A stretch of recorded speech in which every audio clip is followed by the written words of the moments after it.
Hi, good evening. This is Pain to Power, and I am your host, Maria Cosme, also known as Brown Girl Interrupting. And this is the show where we turn our struggles into strength by understanding how to heal and tools in order to empower ourselves in community. And thank you so much for joining me. Please make sure if you haven't done it yet, you go and subscribe, hit the bell below, and you like this show with a thumbs up, and make sure you pass it along to someone who wants some healing as well. So I am really excited for my guests today, and in a few moments I'm going to be introducing them, but I wanted to share a story with you. I had a real interesting weekend. On Thursday, things sometimes just happen, right? We wonder, why did this happen? How did it happen? What am I supposed to take away from it? So on Thursday, the second hamster now that we've had in 6 months, went missing. Totally missing. I don't know how. He's a Houdini. He escaped from his cage, fully escaped. And we spent the last few days trying to figure out where he was. But in the process, on Friday, when my daughter came home to me, I had to make the decision as a parent. Am I going to tell her the truth, or am I going to go buy another hamster and tell her he's fine? And I know this is a decision a lot of us as parents make, but I made the decision instead not to go get another hamster. And I told her the truth. And we wonder often, right? Why did this happen to me? Because I'm wondering, why did I have to be the parent responsible for the hamster that lost the hamster? But we spent the weekend not being sad, but rather kind of like thinking about all the stories of what this escaped Reuben is doing on his adventures. We wrote a book together almost in our minds and told a whole story of the adventures of Reuben. And we talked a lot, and we talked about change, and we talked about loss, and we talked about grief, and we talked and we talked and we talked. And then, and through it, I think my daughter, the hamster wanted freedom. God, that's for sure. The hamster wanted freedom, right? And so, strangely enough, why do things happen? Last night, as we're sitting and watching a movie, we hear some scurrying, and the hamster pops out of a bag sitting on the floor, just happily, little hamster, Reuben, all excited to be wherever he was. And we got him and we put him in his cage. And so hamster Reuben is back. And the great hamscape stories are to come by my daughter. But what I realized is that sometimes things happen to us that are our lessons. And I think the lesson was a lot of lessons for me as a parent, but also for her. And fate is interesting like that.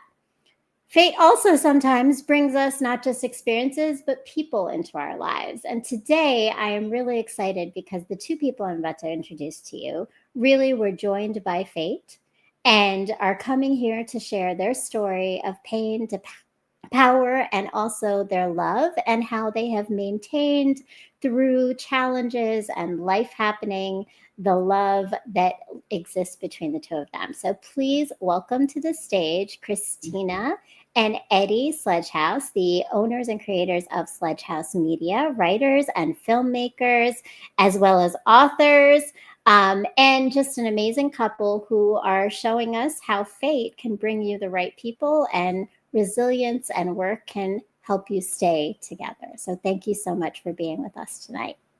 Thank you. Thank you for having us. I'm so happy to have you both here. How's your evening going? Pretty good. Yeah, really great. Yeah. Great. Very uneventful. We didn't lose a hamster. You didn't lose a hamster, but you have children, so I mean, you've had some losses and moments where you've had to make decisions, right, with your kids before. Absolutely, yeah. yes. Unfortunately, we've experienced the death of two pets. Mm-hmm. So we understand that, and there's a lot within that, right, and a lot of different decisions. So I'm really excited to have you here today, and you have quite an interesting story to tell us and talk about. But before we get into your story, I always ask my guests, because I believe that it's a very personal experience to think about how pain becomes power in our lives, because not everybody makes that choice. But Christina, I'm going to ask you first, for you, when you think about the idea of turning pain into power, what does that mean to you? Wow, I see that as an opportunity. I've always been the type of person that's been very resilient. When I go through something, I don't say, why is this happening to me? I say, what am I supposed to learn from this? And so every time I go through a painful situation or season, I'm always using that as an opportunity to figure out, well, what is it I'm supposed to gain from this versus why is this happening? And so the pain, I always use that as a way to turn it into an opportunity to learn something. I love that. I mean, an opportunity to learn is definitely what we opened up with here, right? And for people to continue to do that, right? But that really does change then your perspective. And Eddie, how about you? When you think about it, what has that meant for you? I've been through so much pain in my life. It's like a wall. I kick it down and just keep it moving. You keep it in the back of your head, but like you said, it's an opportunity and opportunity to get better, to grow, to understand, the mistakes that you made, or what can you grow through. So I've always been the kind of person that just saw a wall, kicked it down, went through it, just keep moving. I love that. Keep moving. And that's beautiful. And it sounds like you guys are aligned in that perspective, which I'm sure has helped you both a lot over the time. And so, you both, one of the whole pieces in terms of your documentary, Joined by Faith, that you wrote, that is all about your story and your love story, is how different your lives were before you met. So I'd love to hear just a little bit about just your own upbringings and what you yourself have taken away about identity in your own upbringings. You want to go first? You go first. You were born first. By how many months or weeks? 4 months. 4 months in the same 4 hospital. months. Okay. All right. So officially. Well, my pain came automatically from the beginning. My mother wasn't married to my father. She was married to another man. But when I was in her stomach, when I was in her womb, she was schizophrenic. So to calm her down, her and my father used to use cocaine to calm her down. And then when I was born, 6 months, when I was 6 months years old, they was in his house in this apartment, third floor, and he turned around and she was holding me in the window. And when he turned around, she fell out backwards, and he grabbed me out of her arms to try to grab her. She slipped through his hands, and she hit the ground 3 stories up. And then 3 days later, she died in the hospital. So my beginnings started automatically rough with a step family who was older adults. My cousins and stepbrothers, and my cousins already adults already. So they weren't able to adjust to me. And this is like the 80s, the crack era. So they was on drugs and alcohol in my home. And my father did the best he could do to raise me, which he did. But I saw a lot of stuff, lived around a lot of stuff, gunshots, violence in the neighborhood, stuff like that. But then even within my own family, I was like the kid that, since they were so older than, and they also had their lives to live, no one was really focused on how to raise this kid. My father was 50 years older than me. So no one knew how to take the time to raise this kid. I had to adapt to them in their lives. So from the beginning, I had pain, but I never looked at it like that. I always looked at it like, this is the life that I have to live. And, no one on my block's born with a silver spoon. So, I just took what I had to get, took what was given to me, and understood life, and just kept it moving. But yeah, from when we wrote the book, our memoir, and then did the documentary, you start to understand that it was pain. Chris brought it to my attention that it was pain. I just saw it as everyday life that I had to keep moving. So I never saw it as pain. So what do you think that is a lot, right? That is pain, but it's also a lot of intense change and adjustment and loss. What has that taught you, or what did it teach you as a child about life? it taught me the crazy thing. You see crime and stuff like that too, right? My father got robbed in the same building that we lived in and stuff like that. So you start understanding fear, right? You start understanding that no matter if you lived in a neighborhood and everyone knew you, it could happen to you. So you have to adapt to your third eye. You have to always be on point. You always got to wonder if your best friend or your friend is going to come do something to you and backstab you, stuff like that. So it kept you on edge, but it also taught me to that any given moment, anything can happen. Your life could turn great or your life could turn into a horrible situation. So it taught me in the switch in a snap of a finger, life could change, and never took it for granted. You just got to stay alert. You got to stay alert and understand it. You got to go where it goes to. No, I appreciate that. I mean, because it sounds like it made you very vigilant, right? Yeah. And aware of the things around you. So we're going to come back to that because I think there's a lot of layers to unpack here, right? But Christina, I'd love to hear, like, what about you? Like, what's your story and upbringing and some of the things you've taken away? Yeah. Well, the interesting thing is we both grew up in Brooklyn. So we're from the same city, right? Same borough in New York. But we had totally different lives. I lived in the Crown Heights section of Brooklyn. He grew up in Flatbush.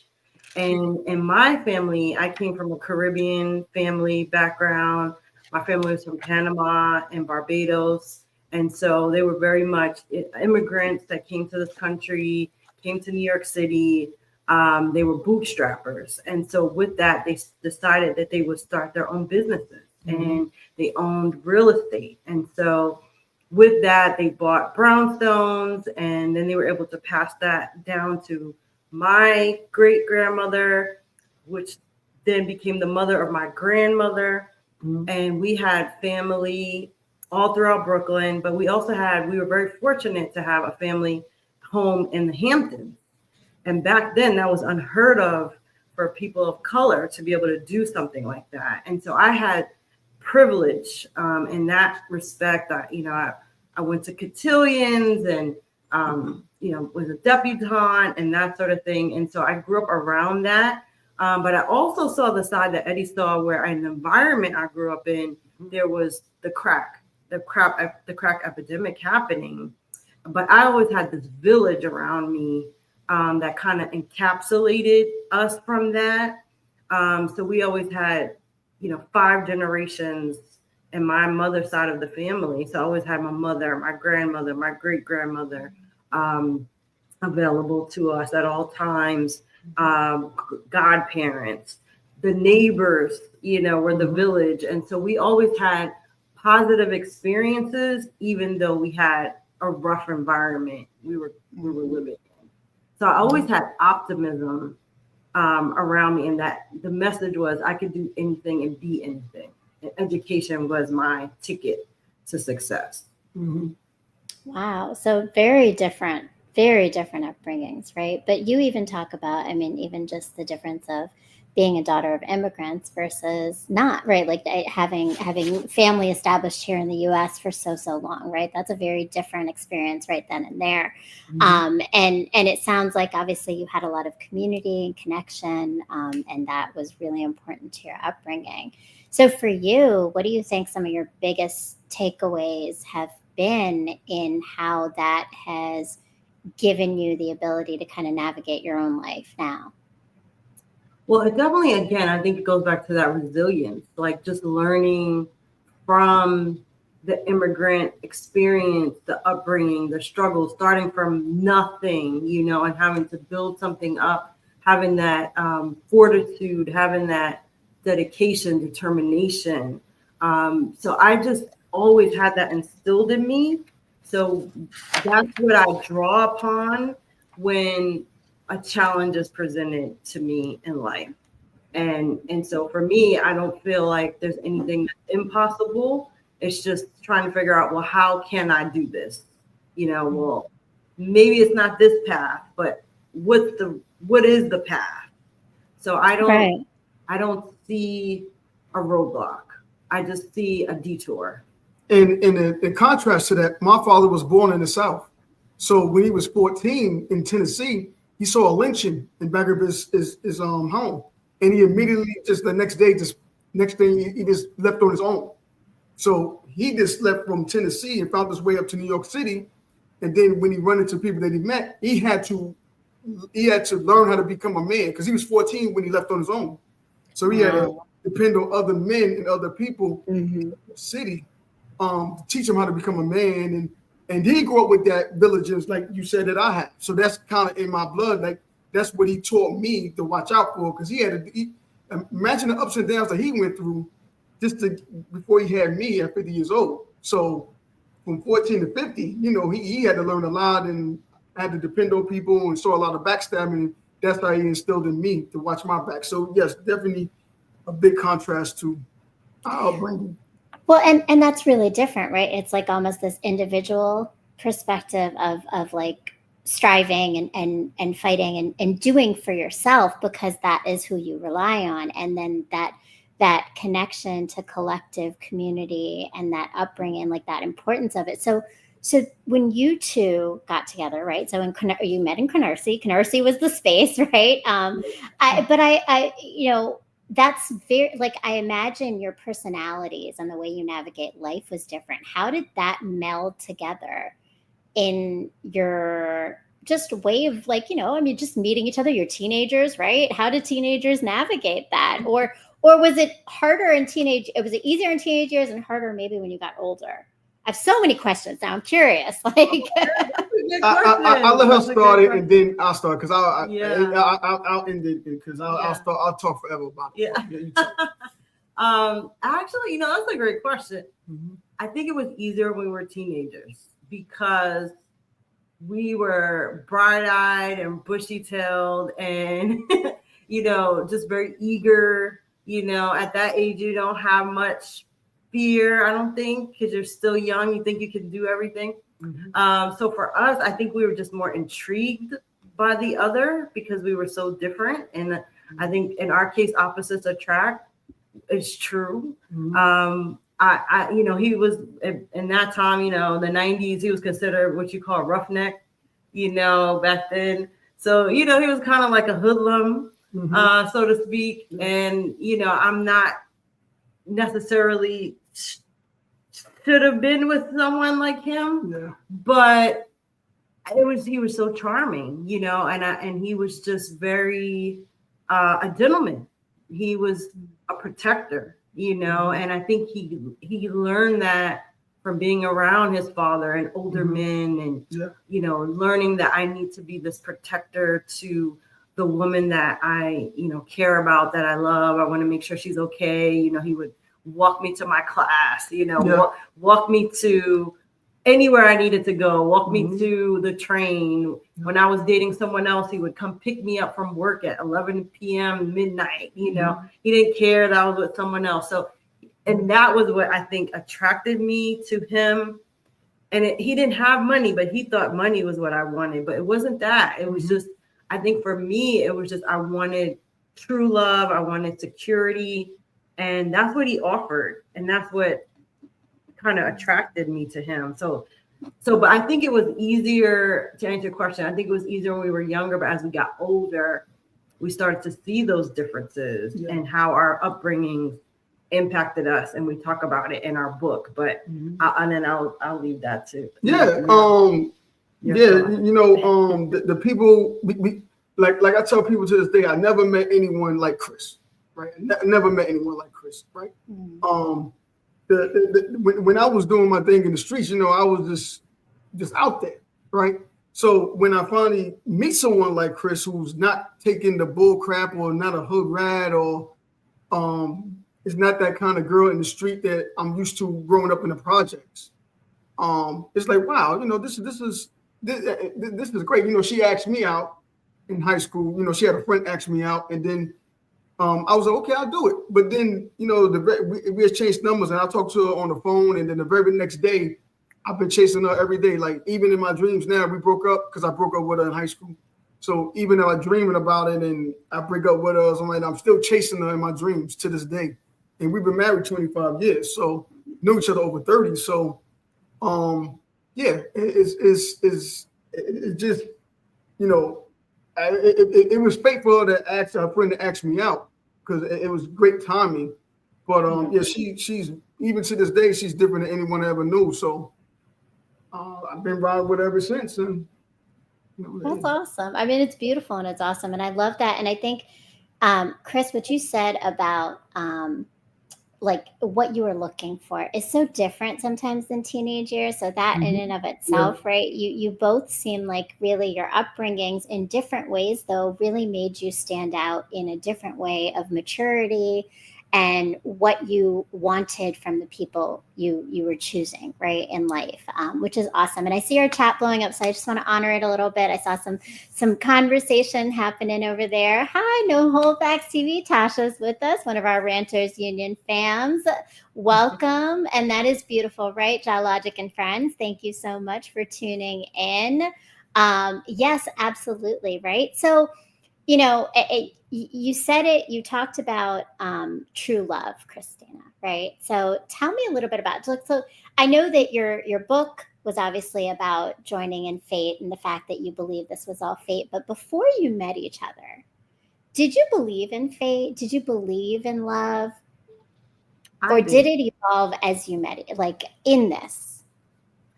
I did. I'm a true romantic at heart. Like I am a rom-com junkie. I love the Hallmark Channel. Like I love happy endings. So for me, it was always, I believed in love. I believed that there was this one person for me, true romance. So yeah, for me, that I always had that like fairy tale, kind of thought. And we kind of call our love story a urban true fairy tale because we were different, but then we had this fate that brought us together. We were joined by fate, and it's just a love story, and when people read the story, when they read the book or they watch the documentary Joined by Fate, they always say that like this is a movie, like this is, I want to know what happens, I want to know what happens at the end, even though they know we've been married for 25 years, people who know us for 30 plus years, 25 years, they'll say, I still want to know what happens. I want to read what happened. So, but I've always been that person. Yeah. To answer your question. And I've been the total opposite. I even to this day, rom-coms, I watch it just to make her happy. But I like when people get killed, stabbed. I need a suspense murder. I need a thriller, and I've always been like that. And it's crazy because my father, I grew up with my father, so he was a Rolling Stone, but he was older, so I listened to older music. So I didn't get into hip hop. She got into hip hop earlier than me, but I got into it like going into late 80s. So my father used to listen to the OJs, and the Manhattans and the Four Tops and Gladys Knight on them. So they were always talking about, mostly, especially the men, take care of home or take care of your loved one and stuff like that. So I always had that back in my head, but I was never a romantic. Yes, you were. I guess she probably saw it in me, but. Well, he was for you, Christina. That's the whole point. He wasn't for anyone else. Yeah, but everyone else, I wasn't a romantic at heart. I was just like, I had to bring her flowers to classes, like, and knock on the door, interrupt the class, and be like, "Hey, can I bring this to my wife?" Back then, he was 14 years old, and they'll let me come in. I give the roses to her in front of the whole class, and but the rest of the world was like, "Yo, you didn't get nothing." No, I'm just and I love that. And No Holdbacks TV says that good music. So I mean, but that I think is so important because yes, I mean, I think Christina. Maybe everybody was assuming you might say that, right? Like women, we tend to be known for this romantic ideas and the rom-coms and believing in love, but guys often not, right? The skepticism and maybe it's not real, right? But I think you guys are such a great story of this idea that when it's the right person, when it's that person that's worth that effort for you, that you as a man will do it. You'll do all those steps, right? But you also mentioned, right? You've been married for 25 years, the fairy tale, right? Definitely, Tasha, right? You've been married for 25 years, but that is no small feat, right? And I imagine that in those years, right, there have been some big pain points, right? And I'm curious to know individually first, let's start there.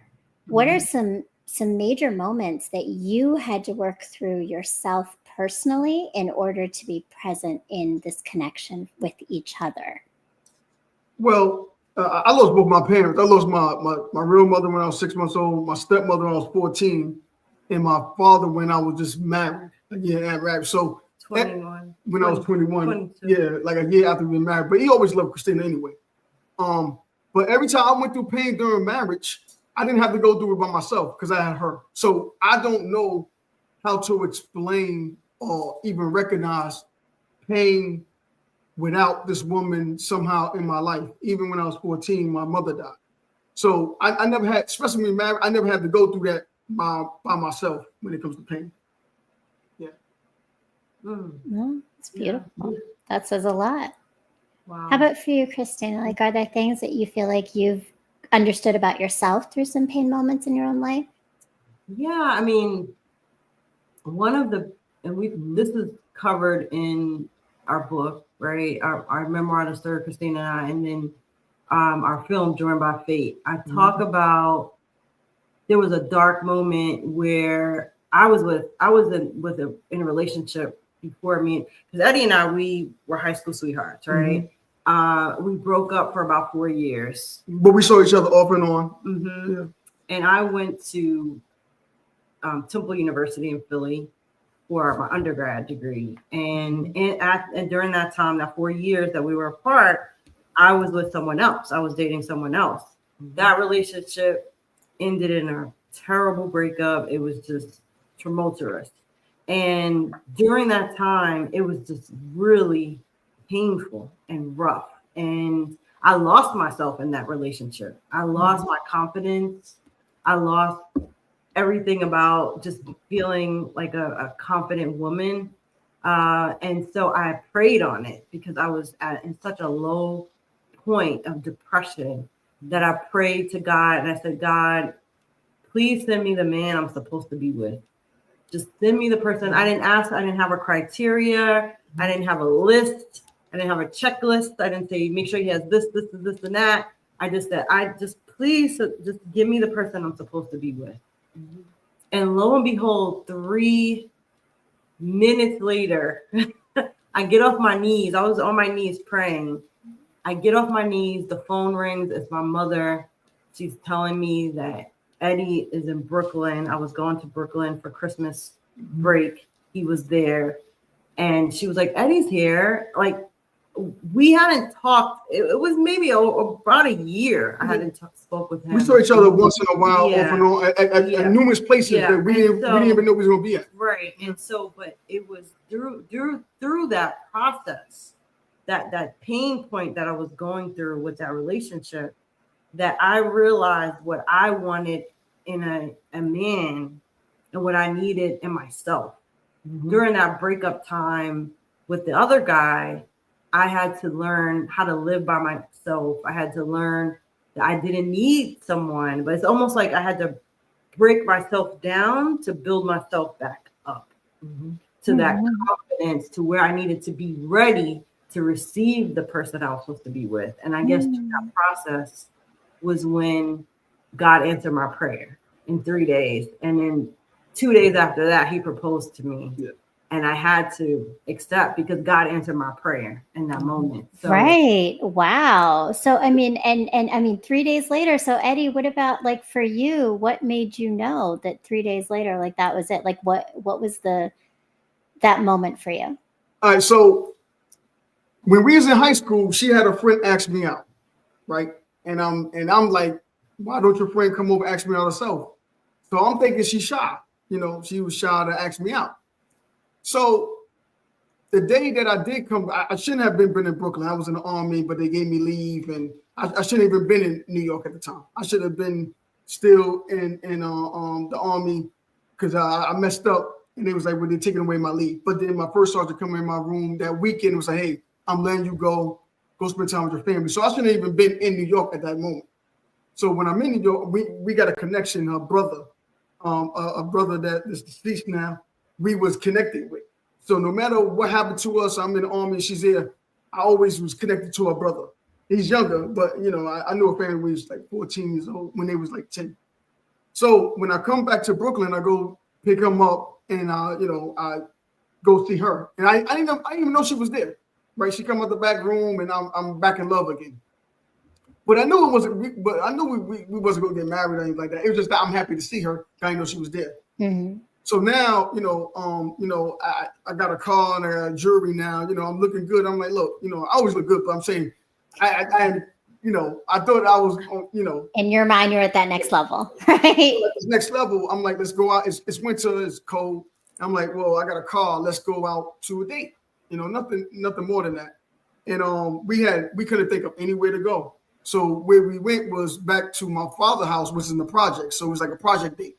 Because my father loved us. So I'm like, well, let's go back to my father's house out of nowhere. I mean, we could have went anywhere. And we went there. And when we went there, I went to the back room and talked to someone. And my father just went up to, Christina was like, hey, if Eddie asked you out to marry him, what would you say? And she was like, yeah, I'll do it. No problem. You're not thinking that it's going to be soon. So when I walk out the room, my father come up to me and was like, hey, Christina told me if you ask her out to marry you, she'll do it in a heartbeat. So I'm like, it's the same thing like high school. Your dad orchestrated it. Yeah, she's shy. So I know that she probably had my father come ask me this because she's shy. So I know this is a yes. Once I asked her, this is a yes. Mm-hmm. So it was a no-brainer. Later on that night, I asked her, she said yes. And, next thing you know, less than 2 months later, we eloped. So I just knew that she asked my father to ask me because she was shy, but she weren't. So it was like the Lord just picked them up, was like, look, I'm tired of these two playing around. I need you to hook this up. So if he told me that, I knew it was true. So that's why. Now, if he doesn't tell that lie, we're not getting married that moment. Because none of us are thinking that. Maybe dating, but it was far distance. Right. She's in Philly, but yeah. But all he had to do was plant the seed, right? And he was strategic. That was well played, Dad. Right? Yeah. He didn't know. He did not know that she was coming. We did not know we was gonna go back there. We just couldn't think of anywhere to go with a car, and it was cold, and we said, let's go back there. It was Christmas Eve, things were closed or getting ready to close early. Mm-hmm. So so he proposed on Christmas Eve, which is Christmas is my favorite holiday. That wasn't planned. Yeah, none of this was planned. Yeah. But once he said it, I just knew that she was playing shy girl again. And I was like, yeah, okay, yeah, this is a no-brainer. I'm doing this. This is a rom-com, right? It's like we couldn't have written it. That is so funny. So Tasha from No Hold Back TV says, in my colored voice, God did, right? Like I think there was another comment she had up there. We throw that back up. He shouldn't have been there. He was where he was supposed to be. # look at God. That's for certain, right? So so now 25 years, you have children, right? How many kids? Two girls. Two girls. How old are they? 24 and 17. 24 and 17. That's beautiful. Congratulations. That's amazing. And so I'm sure as parents, right? Like we know when our kids find the right people. We know when our kids are with the right people. We know what's right for them sometimes. But we coming back to that question we asked about, how it becomes more challenging as you get older when you come from different places and you have different upbringings. How did you navigate that as parents with very different perspectives? That's a great question. A great question. Actually came into play. This is funny. This is a funny story. Our daughter, our oldest daughter, she's 24 now. Mm-hmm. But when her first Christmas, maybe her first or second, maybe third Christmas, she's 3 years old. By this time, she knows who Santa Claus is. Mm-hmm. He didn't grow up. I didn't grow up believing in Santa Claus because his parents were older. Mm-hmm. So they didn't play those, Santa Claus is bringing you gifts games. And, they were poor. Yeah. So they didn't have a lot of money So we got clothes, we got socks, underwear. We had a table tree. So, you know, I never grew up with the fairy tale of Santa. Yeah. Mhm. So for him, he didn't believe in even telling our child, you know, that there's a Santa Claus. He was like, for what? This is, And my father was always a truth teller. Why are we doing that? My father was always a truth teller. He's not holding any. He's an old soul, an old man that didn't want me to grow up in La La Land. So he no food, no tooth fairies, and it was always the real. Right. So he grew up with that. So basically, you know, with that, I felt like he was robbed in a way of a childhood because of that. So that's where we kind of butted heads because my family, they believed in giving us those childhood, you know, magical kind of moments. My father was really big on that, and he gave us everything on our Christmas list and then some. You know, I talk about in the book how, you know, we had like a sea of toys, you know, every Christmas around the tree. You know, I grew up with, you know, 2 brothers and 1 sister. So it was 4 of us. And so my father went above and beyond to make sure we had great Christmases. We had a toy room, a playroom when we were kids, a room that was just full with toys. So for us, I had, again, the privilege, right? And me not knowing much about kids not having those things because that was my reality, right? Where he didn't have a Christmas tree or even birthday party. Yeah. He didn't have a birthday party. Yep. So for us, we had birthday parties every year. We had a cake every year. And don't get me wrong, my father and them wasn't like monsters. They just was too old or didn't know the infection of a child. Yeah. You know? So we butted heads on that, you know, during Christmas time. And I'm like, no, you can't rob her of this. Like, this is what kids, you know, kids kind of have to have this experience and see Santa Claus and go through that and, you know, Elf on the Shelf and all that stuff. And so he didn't believe in it. So the first child that we had, he told her there was no Santa Claus. And so she never believed in that. Yeah. And we had a lot of behavior challenges with our first daughter. And in a way, you know, when you think about it, it's like sometimes I think parents use Santa Claus as a way to say, be good because Santa's watching, you know, that kind of thing. And so for her, I didn't have that, right? Because she didn't believe in Santa. And so I think a lot of that, in a way, kind of played into her behavior because it was just like, well, why do I need to be good, you know? But with our youngest, I told him, I'm like, look, you're not robbing her of this. You're not taking Santa Claus from her. And interestingly enough, her behavior was way different. So I don't know if that played a part in it or just they're different children in general. You know, every child is different, but that's just a small example of how we kind of butted heads. And I think it was because we had those different upbringings growing up. But then we came to a happy medium, I think, over time. And we realized that, you know, he didn't have those experiences, but it shaped him to who he is today. And that's a good thing. There are some good things about that. But then on my side as well, what I experienced shaped me into who I am today. And so we had to figure out how do we meld those together and give our children the best of both worlds in a way. But I still have a heart. You know, I'm daddy to the heart. I'm daddy to the heart. It's just that if you're crying for something, you better be bleeding. You know, you better broke something. You better be bleeding because if you're not crying, if you're crying for something else, we got an issue. So you should be crying. And you know, these are little girls, but they understand that, you know, this is the world that daddy have to teach. But we compromise and be like, okay, you handle it first, or I handle it first. But I still got a heart. I'm not a Grinch. I'm not an evil person. No, I think what you're saying, Eddie, what I'm hearing is that love comes in many different ways, right? Yeah, like that's just exactly. it, right? And I think that even your upbringings, you were both loved, but you were loved in different ways. And then when you come together, and this is the challenge, right? This show is Pain to Power. And the whole purpose of my show is to give others tools to be able to navigate their own challenges, right? And I think there's couples out there where there are coming from different perspectives. So how do you find that you can be loved in two different ways, but come together and still find that balance of love together in how you love your children, right? And that's big.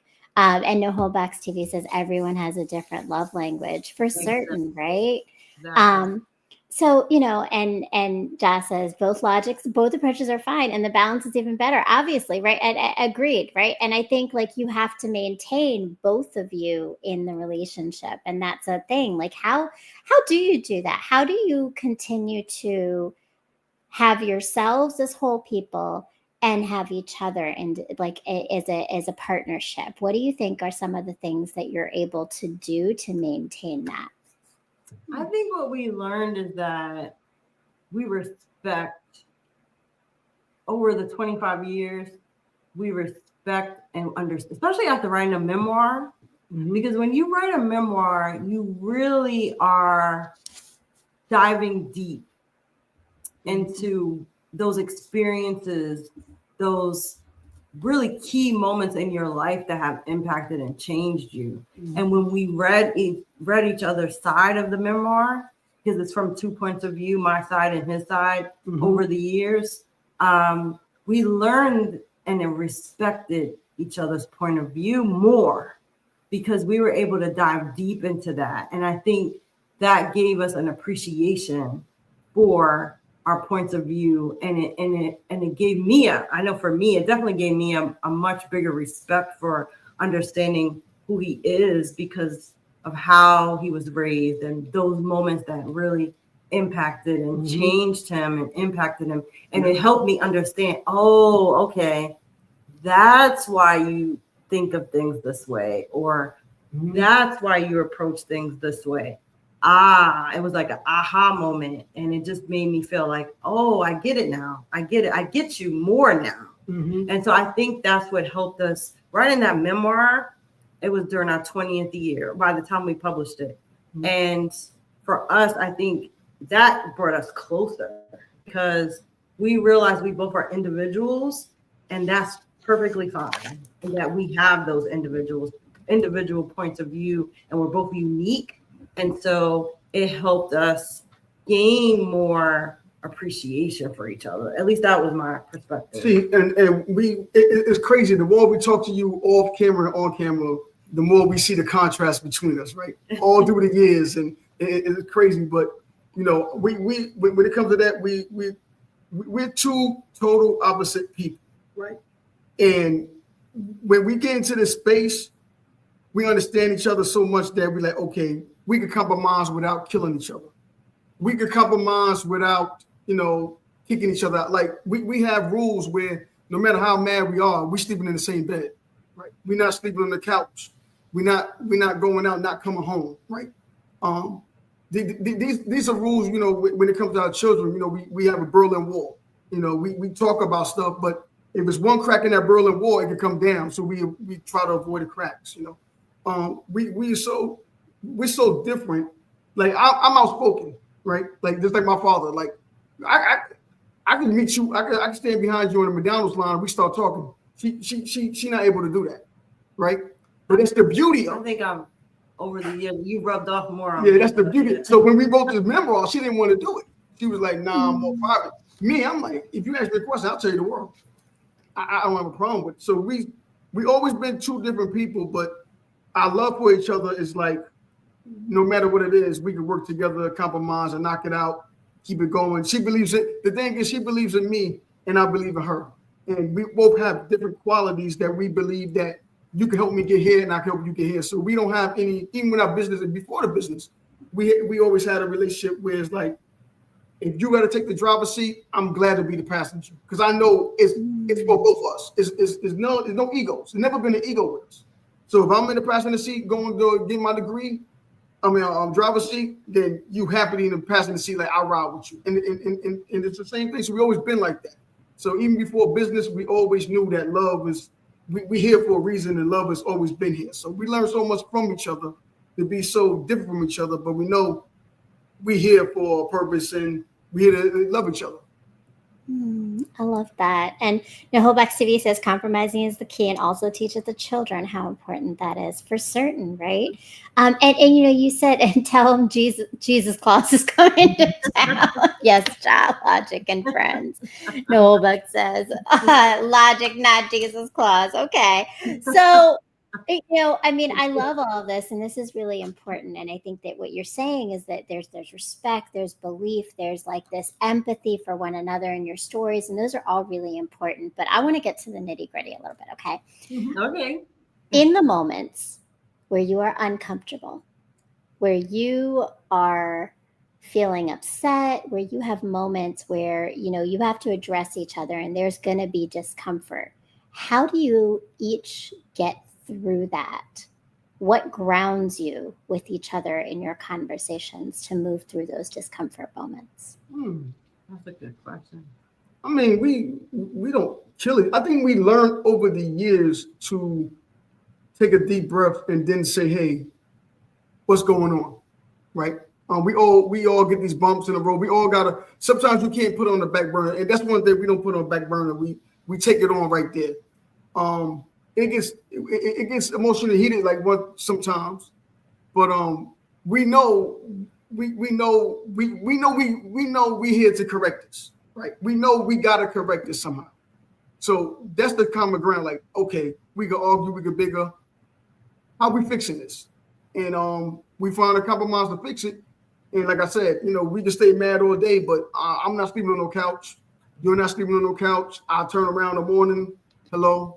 We just sleep over it. But we've been through it so much. When we got married, we was automatically a military family that didn't know what to do. Like, we never been in that position before.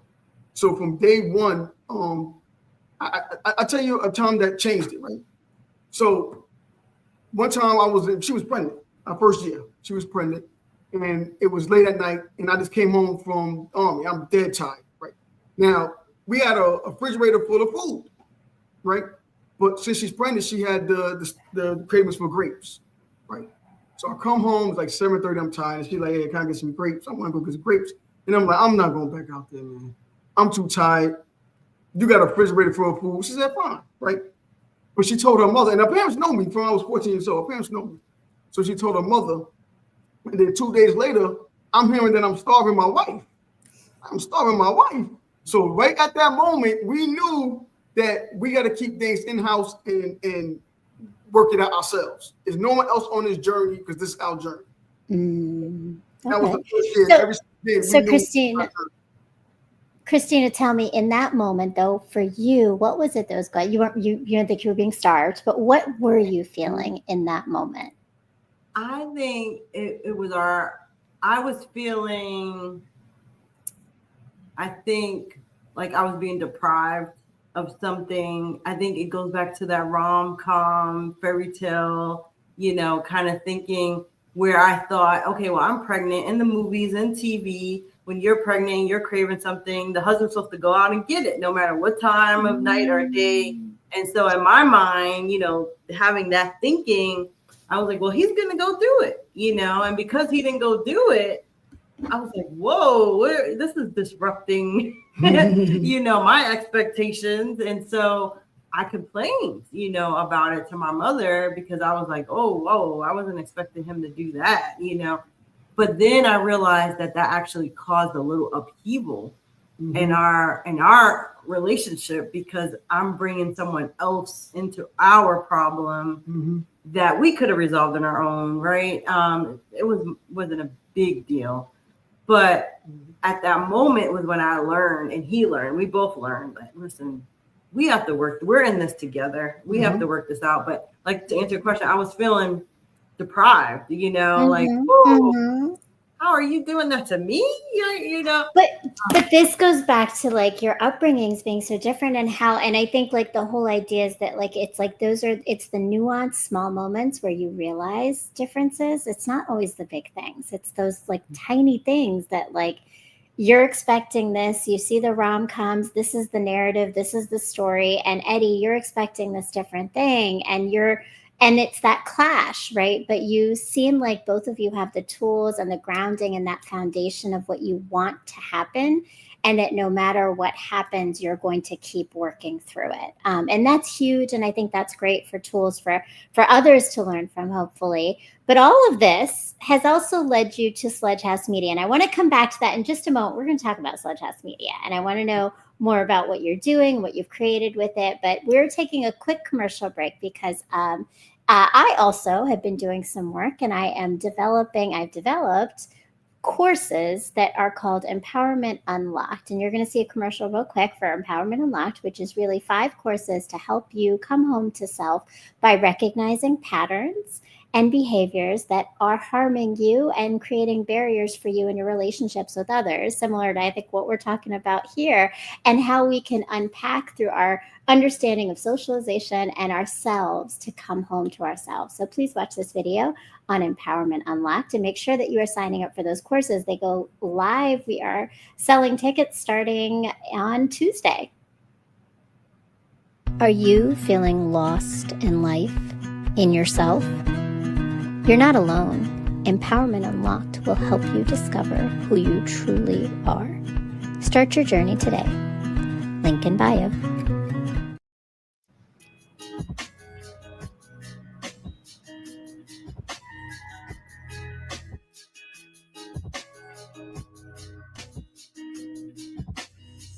I went to Canarsie High. We go in the lunchroom, and there's 2 young girls sitting on the other side of that table.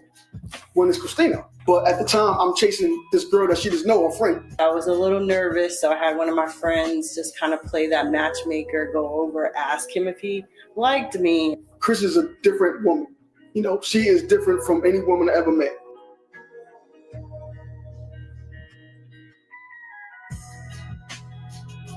We grew up in a household full of adult stuff. This is during the crack era. So during the crack era, you have a lot of people that fell victim to it. I lived in Crown Heights section of Brooklyn, and most of the times we had gunshots going off at night. So that was pretty much the soundtrack when we went to sleep. I grew up with a really close, tight-knit family. My mother was in front of the window. When I was 6 months old, I was in her arms, and she was leaning out the window, and she fell 3 stories down. 3 days later, in the hospital, she died for complications of suicide. My insecurities jumped in. So I kind of had this feeling that she was going to leave me one day. So to beat her to the punch, I broke up with her like an idiot. I ended up having a really bad breakup. So I got down on my knees and I prayed to God to really send me the person I was supposed to be with. I didn't have any positive role models in my life at that time. I meet my 2 cousins who's older than me. So I looked at them, I said, hey man, selling drugs, whatever, put me on. So that's kind of how it ended. So we thought.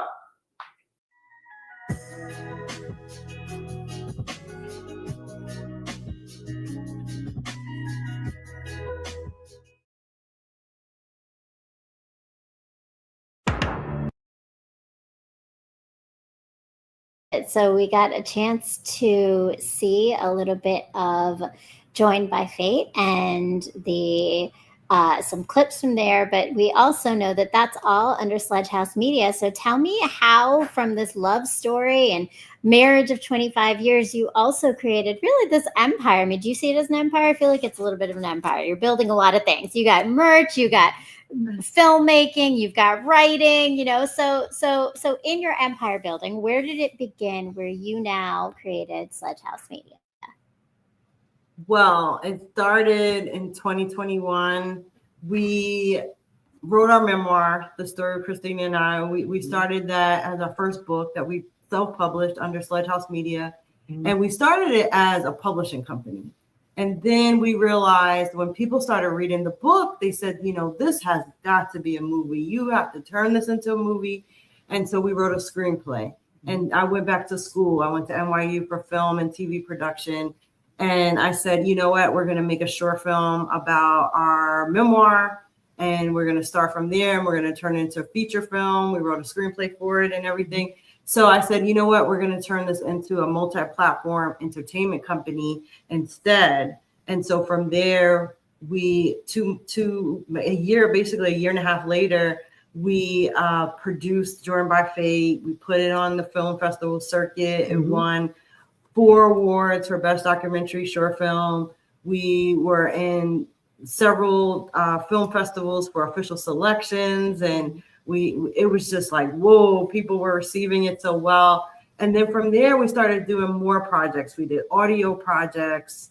We're streaming now. Joined by Fate is streaming on platforms. You can catch it on Amazon, all over. And so from there, we said, you know what, we're going to get into publishing. We're going to do audio projects. We're going to do film. We're going to do video production. So right now we're in 3 different real, lines of business, you can say. We have publishing led to promotion, led to production. So we also produce video projects for companies and nonprofit organizations. So it just spawned into all these different ways that we can help the community, support people in their paths of what they're trying to do now and telling their story. So our slogan is storytelling is our business. Yeah. So anything storytelling is what Sledge House Media does now. Yeah. And like I said, we contrast each other, right? So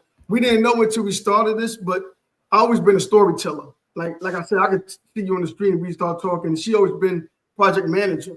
So I'm good at storytelling, and after the memoir, I start coming up with fiction stuff, and I wanted to write about my brother-in-law who passed away, so I couldn't find a way to do it, and started writing fiction, and I started writing like 30 books now, but she always been the mastermind behind it, project management. She always had that skill producing. So I'm the writer, she the producer. We work together. And we make it work. We don't say why we can't do it. It's like, oh, we're doing that. Why not? That's what we want. If we want to do this, we're doing it.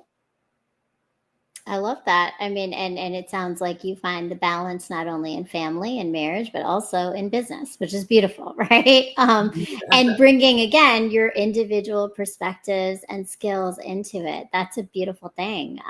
So tell us a little bit about what currently is happening, we should be paying attention to, people are looking forward to, how do they follow you, all the things. Oh, good. All right. Well, right now, what is really big for us is A Day at Shea.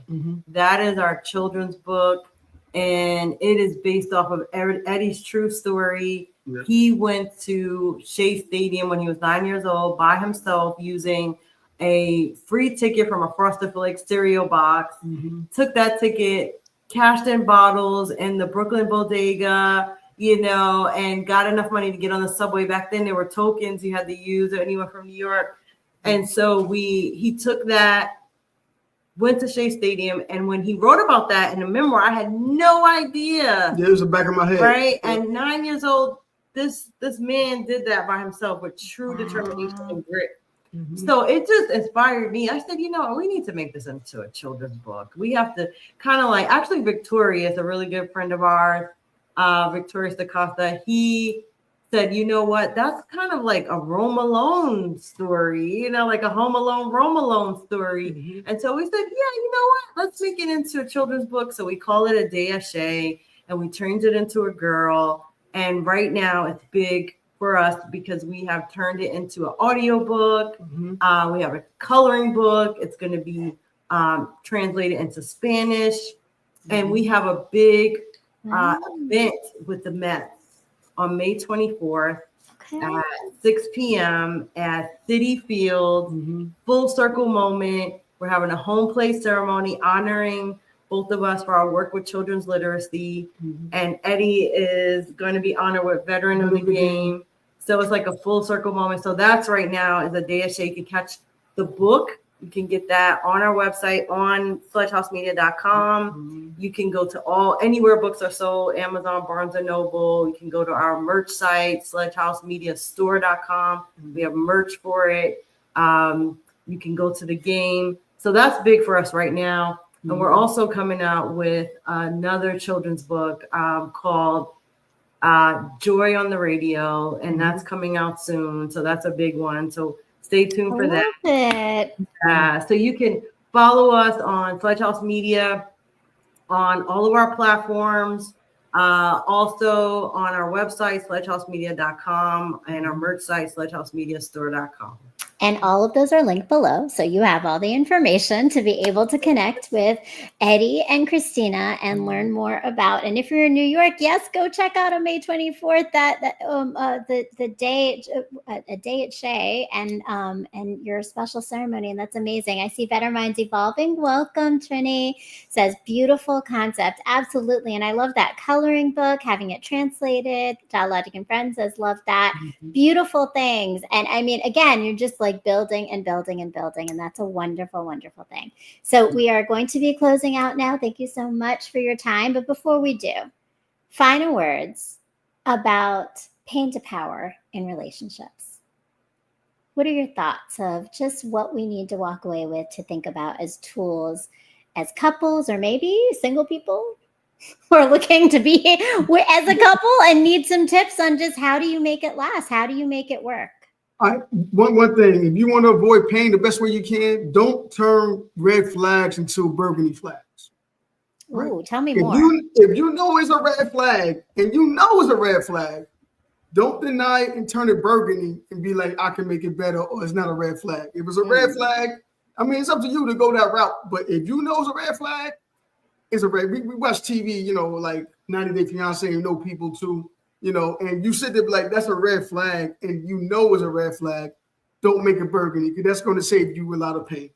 Yeah, and another thing we say is, you know, every relationship is like a fingerprint. Yeah. Everyone has a finger, right? Either you have a relationship, it's like a finger, but your own unique relationship is your own fingerprint. Yeah. So don't compare it to anyone else. That can sometimes bring pain, right, to relationships. So we say, don't try to compare your journey to someone else's or your relationship to someone else's. Understand that it's unique to you, and that's okay. That is 100% okay. And it helps to just have that as a perspective and to be open. I always say, be open to the possibilities of what you can learn from the pain that you might go. Absolutely. I love that. And Better Minds Evolving says awesome advice. Definitely agree. Agreed for certain. We're not letting those red flags become burgundy, and we're not comparing ourselves to other. I really love that, Christina, the idea of a fingerprint. And that definitely is every individual relationship. Thank you so much for your time today and for sharing your story. Oh, thank you. Thank you for having us. This was really enjoyable. I really enjoyed it. And definitely make sure you're following Sledge House Media, that you go to their website. It's amazing. There's so many different things. And if you're looking to publish, you're looking to create some film, you know where to go now. And please follow me. If you are new and you are watching because of Eddie and Christina, please make sure you follow me. I'm Brown Girl Interrupting. I have this show every Sunday at 8 p.m. all about the stories of healing and how we are finding our strength in our struggles. But also I am a writer and I have my blog, I have my website, all those are linked below as well. And I am creating, I have these courses, so make sure that you are signing up too. So Christina and Eddie, please make sure you're sharing it with others. We are learning how to unlock empowerment. So everyone has their own green flags flying high to know how to heal ourselves so that we are ready for those relationships, those commitments, those experiences, parenting, whatever it is that we're tackling in life, by knowing ourselves and coming home to ourselves. So thank you so much again. And thank you to my audience. Thank you to the iRant Network, and to, of course, our producer, the amazing Mr. M. Dialogic. And to all of our iRant family for tuning in and supporting. Please make sure that you leave a comment about something that resonated with you today. Like, share, and subscribe. Peace, love, and light.